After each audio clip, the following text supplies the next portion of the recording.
උඩුසිත සහ යටිසිත. ඔබේ ජීවිතය පාලනය කරන්නේ කවුද? අපි හැමෝම හිතනවා මගේ ජීවිතය මම හිතන විදියට යනවා කියලා. නමුත් ඇත්තටම අපි හිතන දෙයට වඩා අපි විශ්වාස කරන දේ අපේ ජීවිතය පාලනය කරනවා. ඒ විශ්වාස ගොඩනගන්නේ උඩුසිත නෙමෙයි, යටිසිත. උඩුසිත කියන්නේ අපි මේ මොහොතේ හිතන මනස, තීරණ ගන්නා මනස, මට මේක කරන්න ඕන කියලා කියන මනස. නමුත් උඩුසිතට තියෙන්නේ ශක්තිය ටිකක් විතරයි. යටිසිත කියන්නේ අපිට නොදැනෙමින් අපේ ජීවිතය ධාවනය කරන මනස.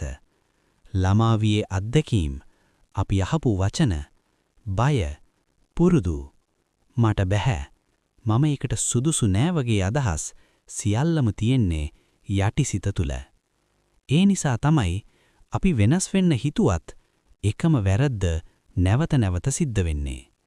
උඩුසිත කැමති වුණත් යටිසිත එකඟ නැත්නම් ජීවිතේ වෙනස් වෙන්නේ නැහැ. නමුත් සුබ ආරංචියක් තියෙනවා. යටිසිත වෙනස් කරගන්න පුළුවන්. තර්කයෙන් නෙමෙයි. නැවත නැවත දෙන වචනින්, හැඟීම් එක්ක, අත්දැකීම් මගින්. ඒ නිසා ඔබ ඔබට කියන වචන ඊටා වැදගත්. බුද්ධ දර්ශනීයෙන් කියන්නේ සිත පූර්වංගමා ධම්මා. සිත පිරිසිදු වුණොත් ජීවිතයත් පිරිසිදු වෙනවා.